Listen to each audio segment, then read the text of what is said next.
All right, let's go ahead and begin. Welcome, Checkmate crew. Today is Tuesday, September 6th, 2022. It is just afternoon here in New York. Thanks for joining me. Before we start, guys, if you go through our description link, after this live stream is over, I'm going to update the notes on the description links, and I'll have all of our links on there, our Discord link, our Twitch link, everything, all of our different sites. Guys, our Discord is free. There are no paywalls. I get a lot of those questions still. How much does it cost to join our Discord? It doesn't cost anything at all. So come join us. We have discussions like this around the clock. Anyway, guys, first things first, I wanted to update you guys on the positions that I have. I got rid of all my risk-off positions. So just for your peace of mind, UVXY, gone. FEZ, gone. See, there's no more tags. Those red tags are gone on the sides. Red and green tags. FEZ, gone. What else did I have? EWT, gone. So that one I don't have either, as well as what else did I have? FEZ, no more. I don't have that anymore. Okay. EWT, oops. EWT, no more. All right. I don't have it anymore. I did, however, lotto long the June that's 2024 the calls at 270 strike. I was able to put in a small stink bid of 220, and it got filled. And the way I do that is you can actually, for some reason, I don't think Thinkorswim has this on their desktop platform, but if you go to actually like the TD Ameritrade website, there's actually an implied calculator for implied volatility, and I just put in some lower implied volatilities. I think right now the implied volatility was like around 23-24%. I just put it down to some of the other closer dated option chains. They're closer to like 20-21%. So that is where I got the bids from, and I just put in that bid, and hey, it filled. So sometimes we get lucky. It's already up 50% after the algorithms found out of the mispriced of the difference in price of what it really should be based on the implied volatility of that options chain. So even though nothing really happened, I'm still up about 50%. So there we go. So I guess I got lucky in that. As far as today's episode is concerned, I'm just going to keep this really short today because the plan really hasn't changed. Really what we're looking for is our liquidity data, okay? I can't stress this enough, guys. We don't act until we see clarity. Now, I know some of you out there, you guys are day traders, so, you guys may be willing to be a little bit more active, but, that's not for me. So I don't like to stay active or anything like that. So for me, I'm going to wait for our signals. That lotto that I did on IWN is a very small lotto, okay? It's just to settle my FOMO, just in case if HYG does turn up. Now, here's the thing, just a caveat to everything that we've talked about pretty much in the past couple of months. It's all great, okay, until this number starts curling up. All right, this number right here. These are all the advanced declines. So we've had, declines for the past 1, 2, 3, 4, 5 sessions in a row. And then on Friday, we had a very strong advance on low breadth participation in the equity markets. All right. Breadth was low. All right. But at the same time, and the markets went down, HYG went down, but advances over declines. Now that, if you're super bearish right now, that should make you a little bit worried, okay? Now, if we see 2 or 3 more of these in a row, that would mean that this line is curling up, okay? And generally, when this line curls up, and there's a divergence between junk bonds and the stock market, junk bonds wins. It's a way bigger market, okay? So just a caveat for those of you who are very bearish in positioning, I would be very careful, okay? You know, there's no problem in taking some profits, okay? So, you know, I listed this out on the Discord. About 92% of my money was never even invested. It was all in cash. Only 8% of my money was at risk in these long dated spreads.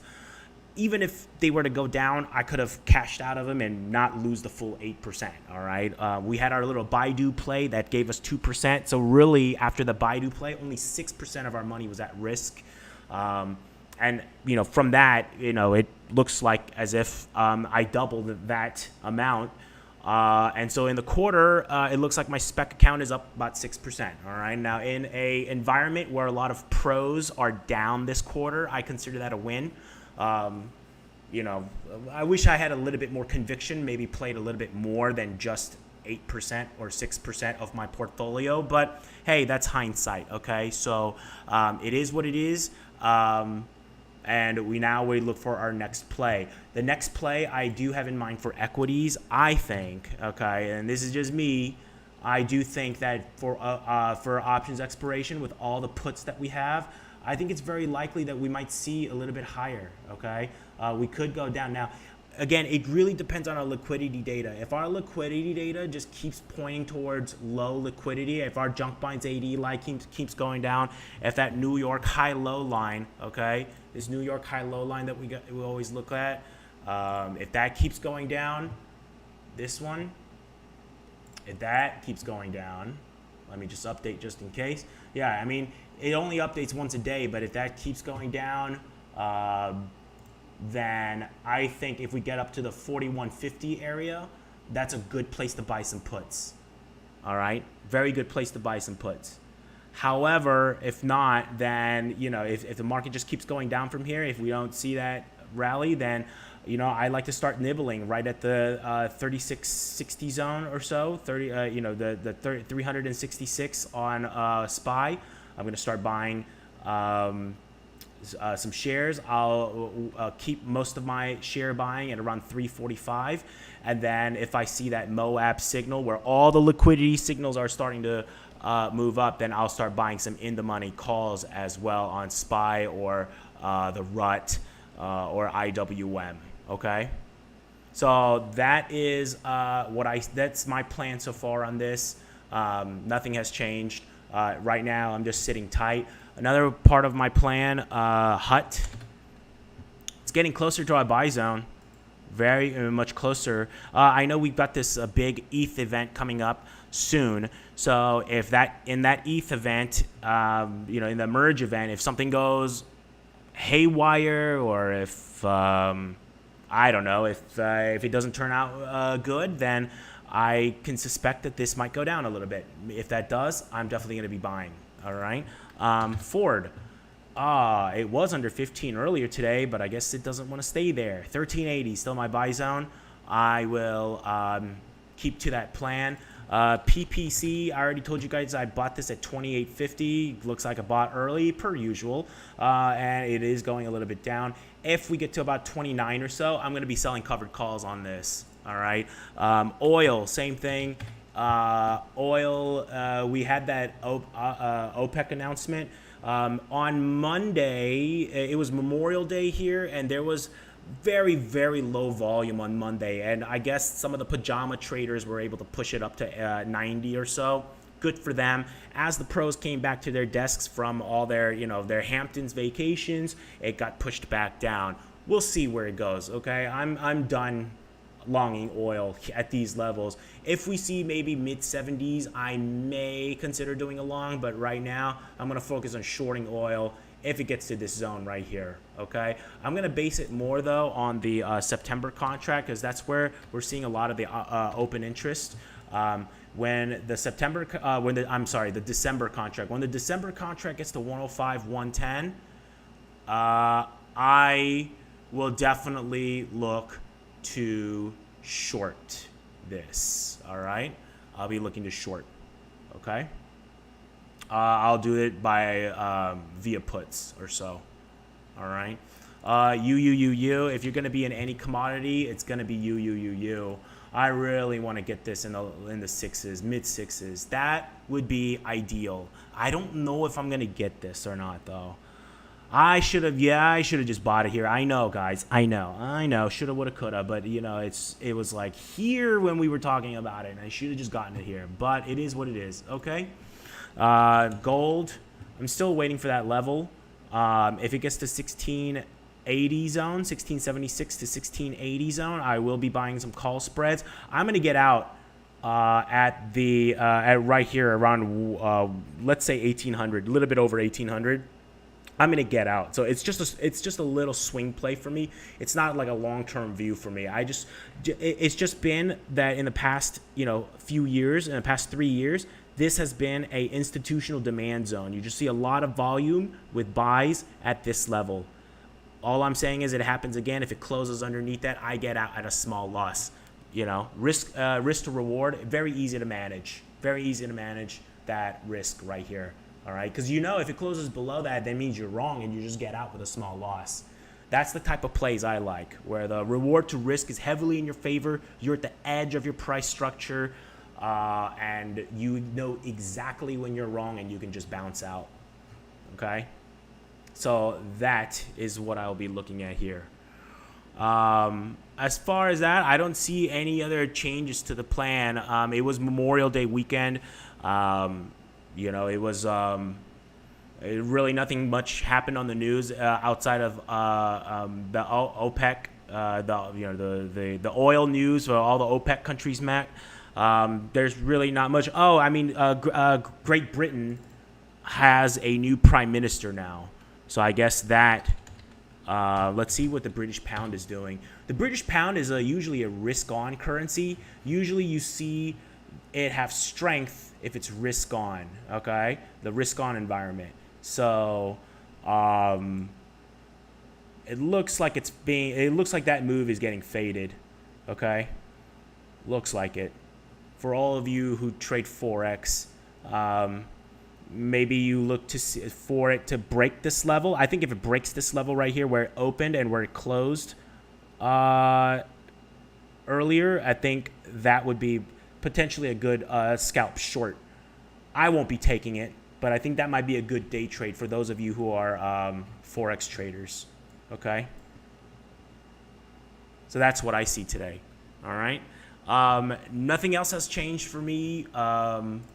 Let's look at some of our data that we always look at. One thing I noticed in the morning was that TIPTLT did gap up today.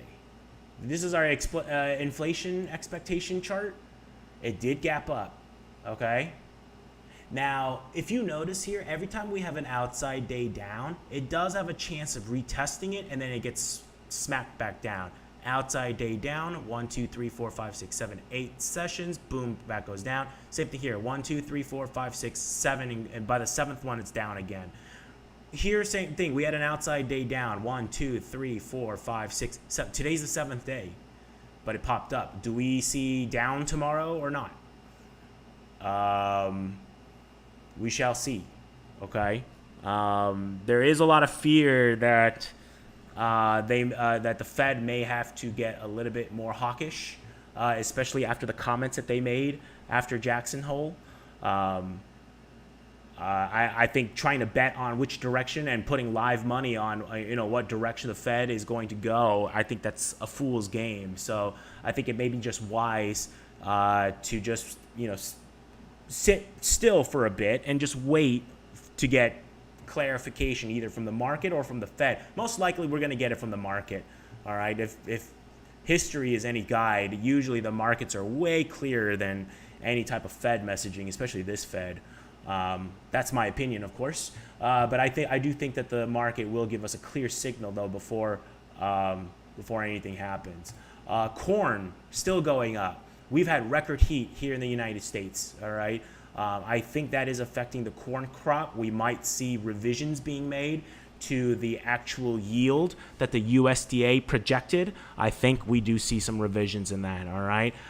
The meat market, I mean, this is like every day I say the same thing. Oh, it's marching higher. Oh, it's marching higher. Especially feeder cattle just keeps going up.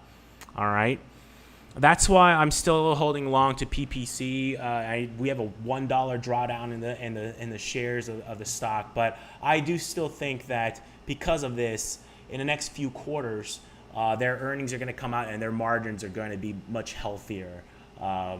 So again, we shall see. Okay, that's a longer term hold for me. It's not something that I'm going to flip quickly. So it's going to be at least a couple of years that I hold it. Again, we'll see. Dollars on the rise. Dollars at 20-year highs. We haven't seen these levels, I think, since the 90s. Yes, we haven't seen these levels since since '02. Since '02. All right. So we haven't seen this in a while. It just keeps going up. It just keeps going up, and there's just a lot of demand from our emerging market countries right now. Lots of demand from emerging market countries. So we talked about Sri Lanka in June. All right, Sri Lanka, remember their president had to leave the country because of all the riots. They had to pick a new president. Pakistan looks like it's having problems now with all the floods, low rice crop, also high commodity costs. They're having issues. Egypt is having issues with food costs. Tunisia, Ghana, Kenya now. So all these emerging market countries now are starting to see problems, and I think they are going dash for cash dollars. They are buying as many dollars as possible because there's a lot of emerging market bonds due mid 2023. In mid 2023, there is a lot of emerging market bonds due, and I think right now they are buying, emerging market countries are buying as much dollars as possible in anticipation of that bond payment. And so I think this may continue probably for the next few quarters, 2 or 3 quarters. I think there's going to be buying or at least demand every time there's a pullback on the dollar. All right. And that, that emerging market, that crisis that I've been talking about, I think that's going to happen around mid 2023.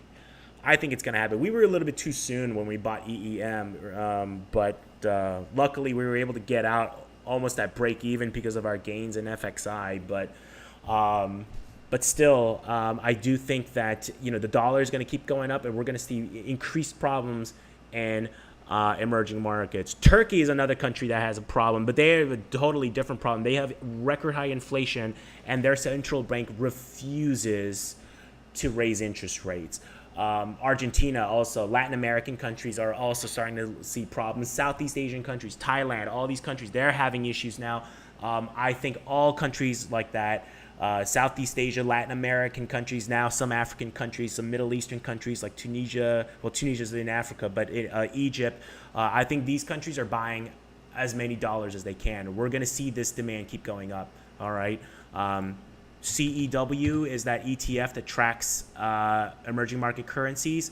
As long as this is trending down and dollars trending up, I do think that we'll probably see very muted responses in the VIX. That's another reason why I wanted to get out of my UVXY call spreads. As long as the hedging demand remains low and dash for cash is high, that puts pressure on VIX ETFs or anything that tracks the VIX or VIX futures. Okay, just because instead of that cash being utilized and them hedging using puts, instead they're going dash for cash and actually selling and getting cash for it. All right, so that makes VIX a less effective trigger as a day trading trigger for SPY. Just for you day traders out there, something to keep in mind. I think if the dollar just keeps going up, the VIX just is less and less effective as a day trade signal. Just keep that in mind. Australian dollar still on its way down. Lots of news coming from China. China actually is trying to do whatever they can to prop up their economy. They're having some major issues. So not only did they do all this record stimulus and all this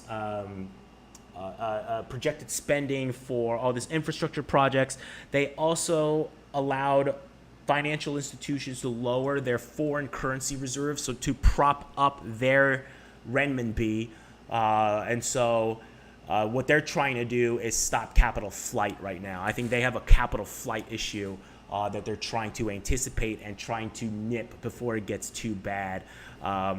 If they do have a capital flight issue and the yuan just keeps dropping hard, their internal inflation, their domestic inflation is going to go way up, and that is going to put a lot more problems on their hands. So they're already dropping foreign currency reserves. We saw that, and I think that is also partially what's driving the dollar a little bit higher today as well too. All right. So again, keep in mind all the liquidity things we're looking at. Keep an eye on the dollar.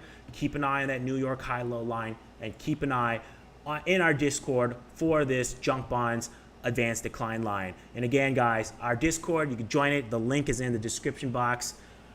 All free, no paywalls. Okay, I think paywalls are lame, so we don't do that at Checkmate Trading. Okay. So those are the things I'm looking at. Crypto-wise, let's actually take a look here. Crypto, I actually saw no real volume over the weekend or on Labor Day weekend. I didn't see anything.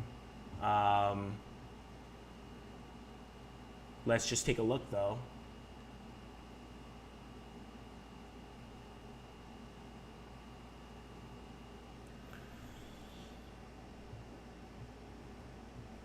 I didn't see any big open interest changes. Oh, I don't know why Deribit's so slow today.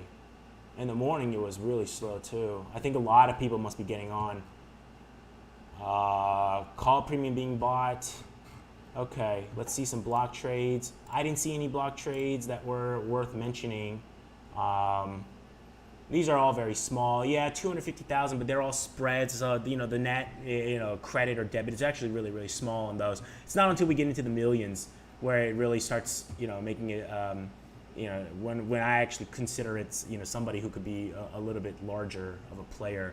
Okay, so, there was really nothing much on the options end for cryptocurrencies. I think, it's still very much September, very negative delta positioning. All right. And we still have, actually, no, we don't have, delta positioning actually now is all positive. We don't have negative delta positioning anymore.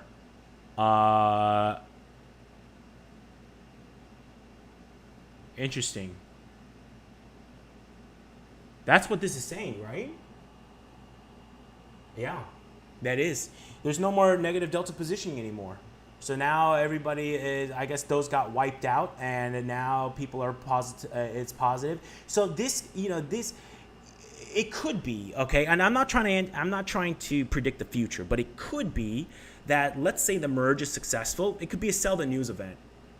Okay, all this anticipation, people buying up calls, all of a sudden it happens. People dump those calls. It could happen. That could be within the realm of possibilities. Something to think about. Let's see what happens to the options positioning as we get closer and closer to the merge. I believe now the merge is set for September 13th. So we'll see. Did you notice any major moves today in it? Because today was the Bellatrix pre-merge node update. The node update? Right. Yeah. A lot of people were buying today based on that. I don't see anything here. What is it? These would be more recent right here. But again, these are not that big. These are for March as well too. So that's what I thought earlier. Retail bought up on this news trying to get an edge, but it's not going to beat the total market right now. No, it's not. Of course, retail always thinks they have an edge, but it's not, right? What else is new? So yeah, so as far as options positions are concerned, or in big positioning, I think the big positions have already happened. The pros already did. Remember those $1 million, 10,000 ETH contracts? Remember those contracts? Those were the big guys. They're already in, and they're just waiting. We'll see what happens with the merge. I do think we might have a little bit of a sell the news if we get there, just based on positioning. It doesn't have to happen. If more players enter this market and start buying calls after that, then of course, we're going to keep going up. But if everybody's already in and no one else is going to be buying calls and everybody takes profit at the same time, then what? Right? And we've seen that before. It happens in SPY. It happens in a lot of tech stocks. It happens in a lot of sentiment-driven stocks, a lot of meme stocks. It happens. We've already had that. Remember when I called the top of the meme stocks? Speaking of which is just tragedy. I believe their CFO jumped out of a building. So that's a huge tragedy. But we call the top in the meme stocks from all that, all this call buying that happened, and all of a sudden it reaches those strikes. Nobody else is willing to buy those calls, and those calls gets dumped. What do you think happens to the price, right? So it's very similar to that. A lot of call buying. If everybody's positioned in one way, and then it happens, just because it is still favorable doesn't mean it has to go up. It can actually go down. That's what we call sell the news, right? That's just what I see. It could be possible, just anticipating what could be. Just anticipating what could be. That's all. All right. So that is that in a nutshell. Today we get done in less than 30 minutes. Guys, I promise. I told you guys I was going to do the second episode of Theta Thunder. This back testing is taking me a lot longer than expected. It's just all the backtesting software that I'm using, they're all using these adjusted prices. All these stock charts, white charts, all those charting services. When you use their data, they always use these adjusted prices. So it's not really clear what the strikes are if you look back in 2009, 2010, what happened. So I'm trying to backtest all this for decades at a time. So you guys have very accurate and bigger data sets to kind of act on. But I promise you this week, okay, no matter what, I'll do it this week. Even if I have to use those adjusted prices, I'll still do it this week. This week, I will show you guys a trade that I have never lost money on since 2017, okay? I will announce it on Discord when I do that. I'll announce it on YouTube and also on Twitch as well too, guys. I promise I'll do that this week. Episode 2 of Theta Thunder, a trade I have never lost money on, 100%. I can show you how to do it, and it's a great trade. It's one of the foundations of my trading. It really is. It sets me up to succeed in all parts of my trading, including my swing trades and everything. I've went over that briefly before. I'll go over it again in the second episode, and I'll go over that 100% effective trade that I have. 100%, never lost on it since 2017 since I did it, okay? And I think I backtested it all the way right now until 2009.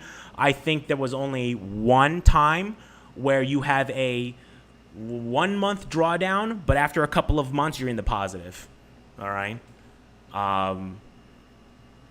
Super trade. Anyway, that's all I have for today. Any questions, comments, rude remarks? Going once, going twice. All right, guys. So then in that case, guys, again, thank you for joining me. You could be anywhere else in the world, but you decided to be here with me. I do appreciate that. Again, check out our description box. We have all our links to our Discord, our Twitch. Again, our Discord is free. No paywalls, no sub fees, none of that stuff. That's poverty stuff. We trade here for a living and for money. So we don't need sub fees and all of that. Just come join the discussion. Have a discussion with us. Come bounce some trade ideas with us. All right. So guys, I will end it there. Tomorrow we'll be back at it at noon. And hopefully tonight we'll get some more data on our junk bonds ADL line and also some of our other options data. I think a lot of volume is coming back in after this Labor Day weekend. I do think that we're going to have some clear data, especially in options positioning, as well as our junk bonds data, liquidity data, economic data. I think there's going to be a lot of stuff to look over tonight, and tomorrow I'll report what I find. All right, guys, have a wonderful day, and I'll see you guys tomorrow.